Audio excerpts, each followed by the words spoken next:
Does it feel like Looks like it. okay? All right, let's call this public meeting to order for June 4th. We'll start with a land acknowledgement, and Missoula County acknowledges that this event takes place on the Aboriginal lands of the Salish and Kalispel people. And with that, would you join me in the pledge?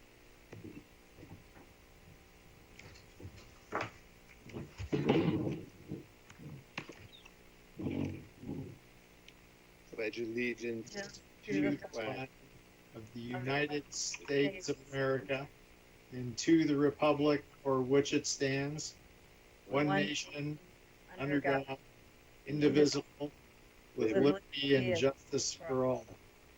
Okay. Thanks. Do we have any public announcements? Any public comment on items not on the agenda?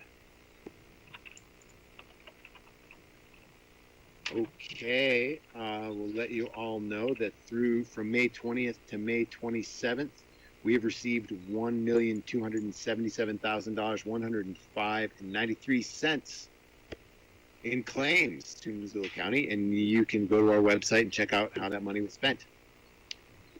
We have two hearings. The first hearing on the Corey Brown family transfer will be explained to us by Matt Heimel. Good afternoon, Commissioners, everyone. Matt Heimel here with Community Planning Services. I'll go ahead and share my screen for PowerPoint. Just a moment. That's not it. So this is a request from Corey Brown to use the family transfer exemption in the Montana Subdivision and Platting Act. So this proposal would be a division outside of a platted subdivision for single gift or sale of property to Corey's father, Mark Brown. And the property is located about 200 feet east of Highway 10 west at its closest point, and is in the Grass Valley area, about 1.3 miles northwest of the Y at the Interstate 90 and Highway 93 interchange. Here's an aerial view of the subject property highlighted in the center, just showing some more broader context for the area. So the existing property is 15.55 acres. The tract is unzoned, and the property is in an area described by the Missoula Area Land Use element from 2019, which was an amendment to the growth policy from 2016. And so the Missoula Area Land Use element designates this parcel with a planned neighborhood designation, which recommends 8 units per acre or greater, which would require connections to public sewer and water. And this proposed division does not strictly comply with the goals and recommendations of the growth policy, but there would still be development potential for growth in accordance with the planned neighborhood land use should infrastructure become available in the future. Here's an image of the existing tract with existing conditions. The property is undeveloped, and there is no existing physical access that is developed, and the applicant proposes to provide access to Highway 10 West through a private access easement that is currently undeveloped, that is located along the south property boundary.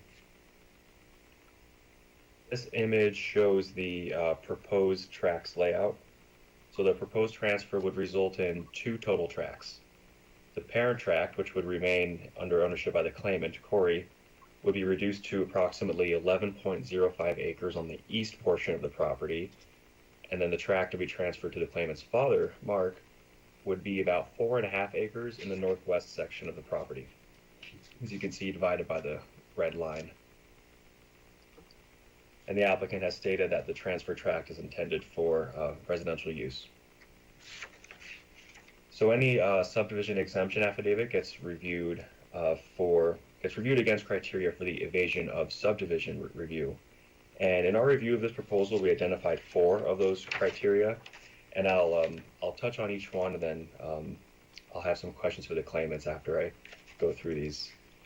So the first criteria was that the proposed division is on a tract that was previously created through use of a family transfer exemption and has received preliminary plat approval.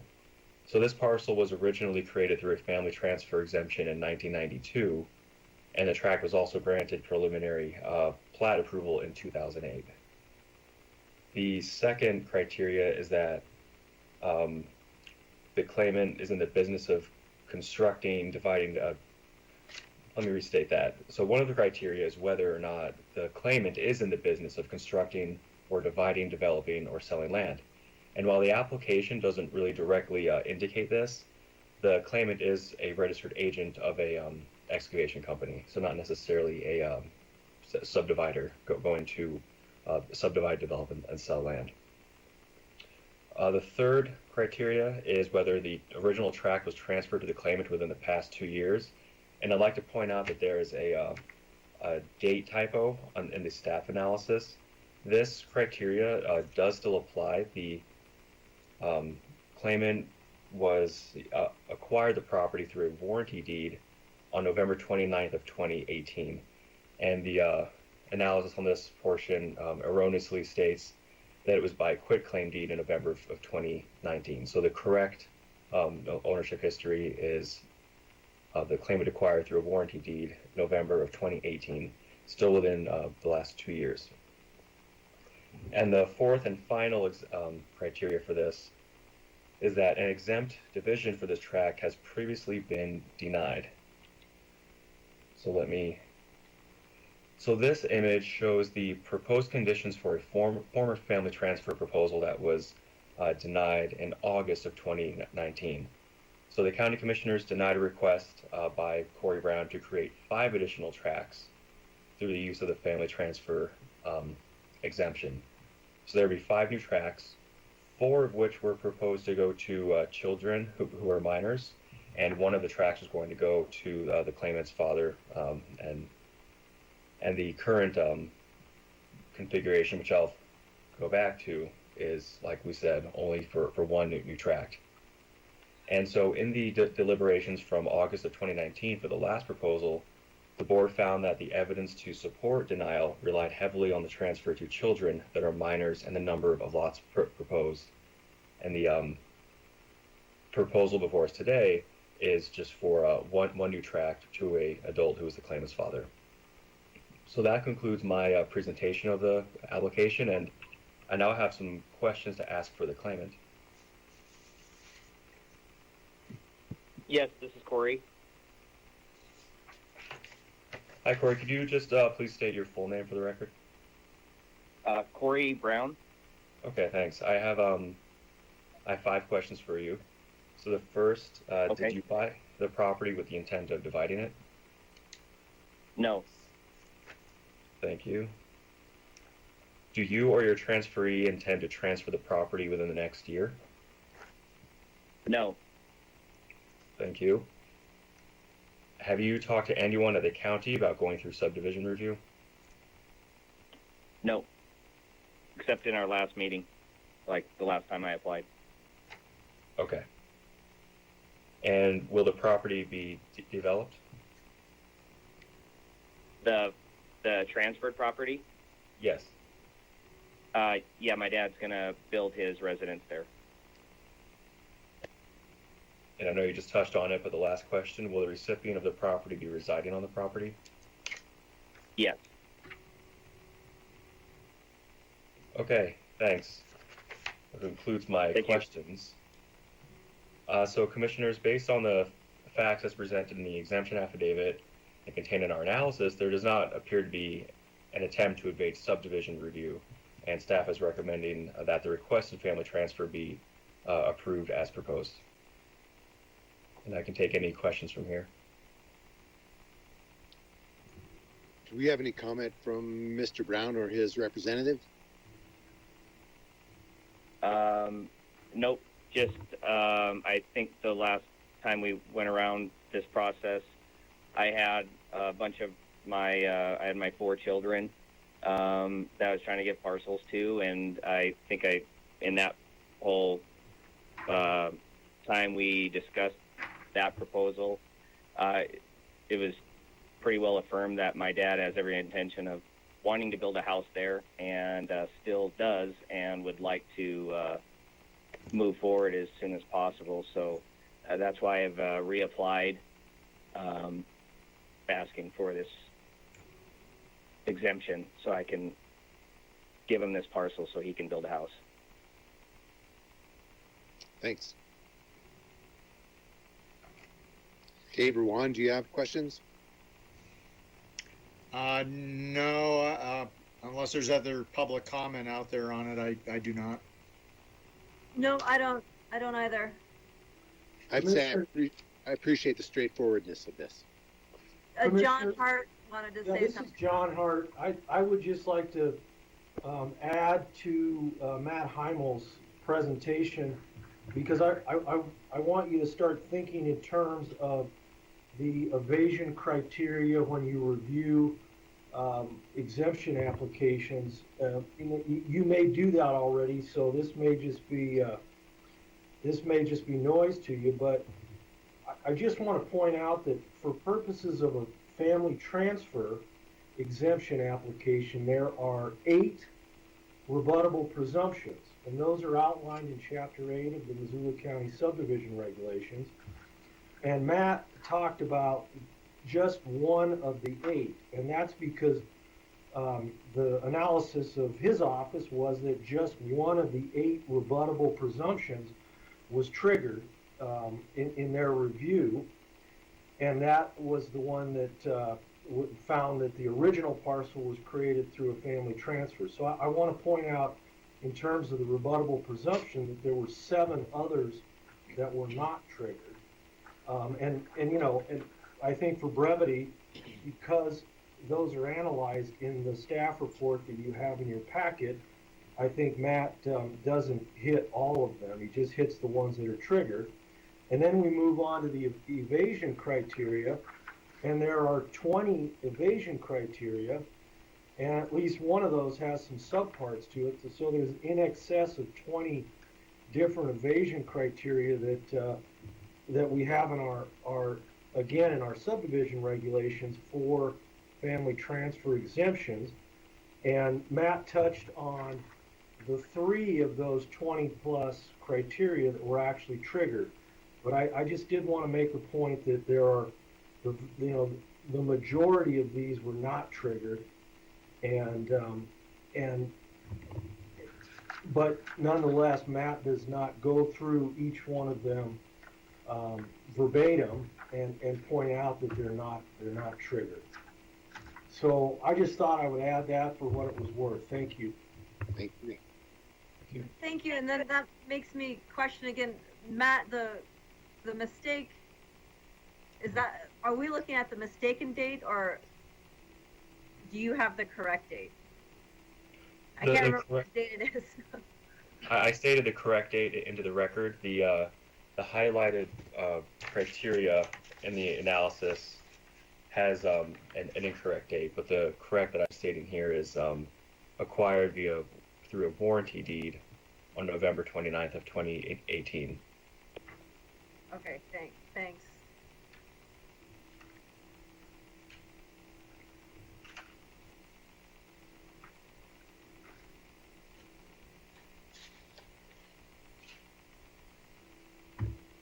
So I thank you, John, for reminding us of that or explaining that.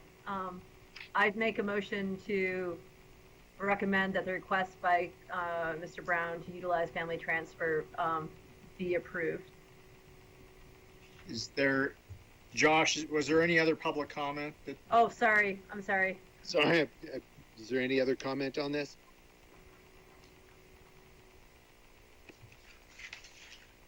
Okay, I guess without any, I would second the motion and do appreciate the reapplication. Great. All in favor? Aye.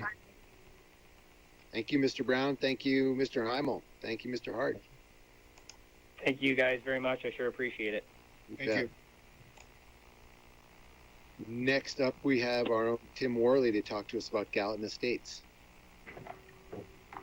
Hi, Commissioners. For the record, Tim Worley with CAPS, and I'll share my screen here.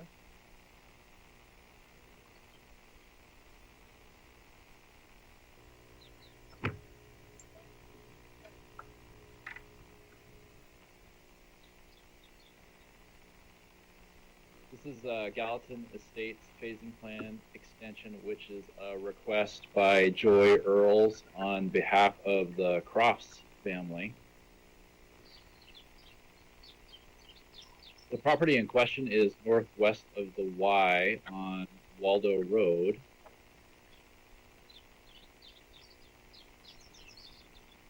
Some businesses you may be familiar with in the vicinity are the Muralt Travel Plaza on the east side of Highway 93 and Jellystone RV Park on the west side of 93. This is the preliminary plat. It was approved in 2013, and that's a correction I should make. I think when we spoke last about this, commissioners, I mentioned that it was approved in 2012. It's actually early 2013. The approval was for 70 lots on just over 33 acres, and it was divided into 3 phases. Phasing plan deadlines are currently June 30th of this year for phase 1, June 30th, 2022 for phase 2, and June 30th, 2025 for phase 3. And the proposal is to extend the submittal deadlines for phases 1 and 2 to June 30th, 2023. Phase 3 would not change. We found that this request meets the extension criteria. There are no significant changes that have occurred in the area of the subdivision or are expected to occur, and the timelines proposed meet the regulations. We did get one comment from Montana Department of Transportation. They confirmed that Waldo Road is now a state road. It used to be a county road. A traffic study may or may not be required with the subdivision. And I should clarify that there's actually a condition for an updated traffic study for the subdivision that must be submitted prior to phase 1. MDT will require an approach permit application with proposed numbers generated by the subdivision to begin their review process. And the study will touch on the intersection of Waldo Road and Gallatin Drive, which is basically the access point for the subdivision to Waldo. And they'll also take a look at the US 93 and Waldo Road intersection, which is to the east of this subdivision. There was some interest in elaborating on the relationship of O'Keefe Ranch Estates subdivision, which is an approved preliminary plat to the east of Gallatin Estates. And this graphic shows the relationship of the 2 subdivisions. O'Keefe Ranch Estates is about 200 lots. It, like Gallatin, has not filed a lot, so what you see on the landscape currently is just essentially open land within these 2 parent parcels. In summary, staff's recommendation is for approval. And commissioners, there is your main motion that the final plat submittal deadlines for Gallatin Estates Phase 1 and Phase 2 be extended to June 30th, 2023, based on the findings of fact in the staff summary.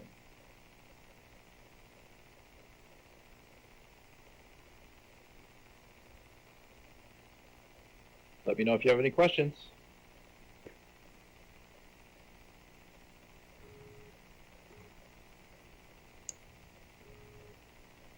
Sorry, I have a tricky mouse.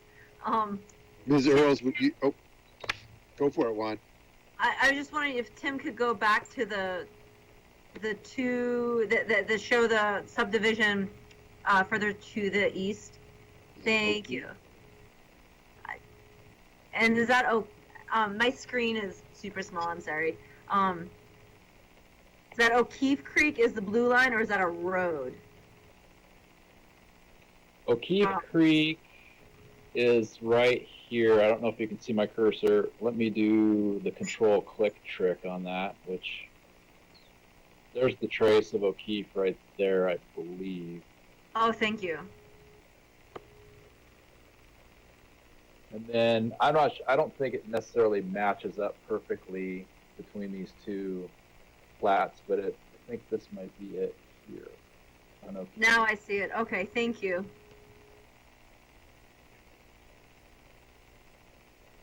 And then the intersection that's going to be studied, where's that again?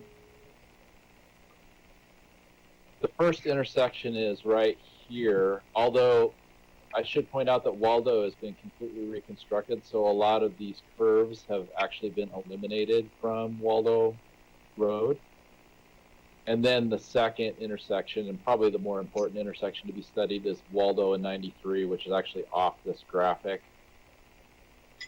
Okay, thank you.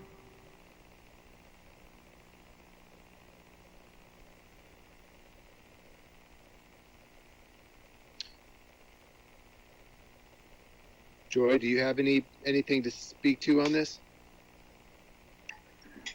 No, I think that was a great overview.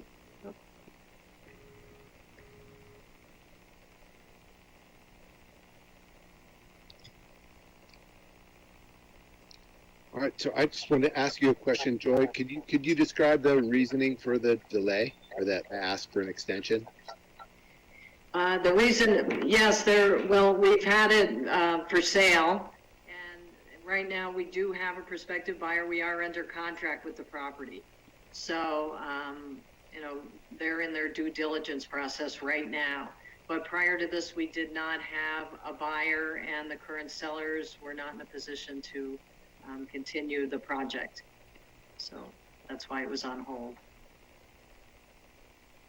And it was also during the, when they started this project, it was in the 2008 slump, and then it took quite a while to come back. But now we see a great need for these types of lots. So there has been quite an interest in the property.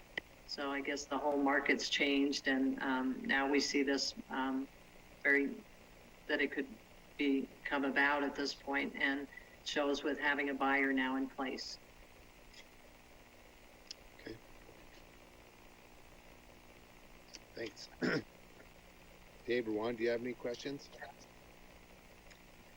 No, I have no questions. Nope, thank you.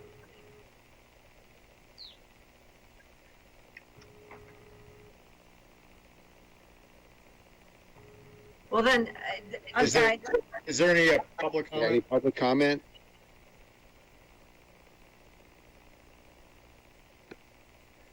I don't think so.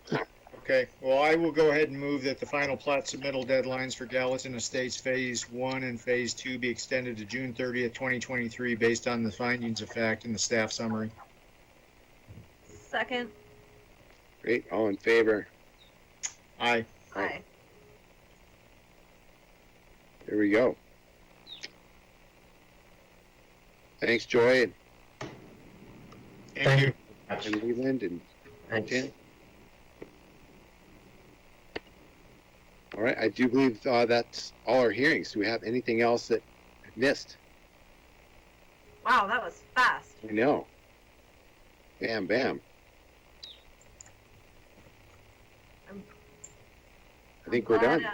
They were so straightforward. Yeah, that was really nice and smooth, not thorny at all. So, Dave and Juan, what time is our call this afternoon? 4:30, I believe. Great. Great. Hey, I do have one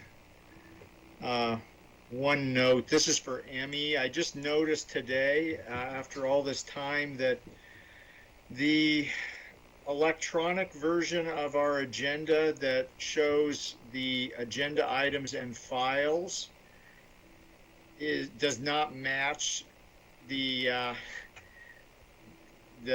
standard agenda. So, for instance, there's no land recognition on the download packet, and it also appears to have the old language from the meeting will be recessed as opposed to the meeting will be adjourned. So, Was this from the one today, or? so for the past couple of weeks, I've noticed this, and I'm assuming it's been this way for quite some time. So if you open up the electronic packet, and as opposed to just clicking on agenda, if you click on agenda item and file,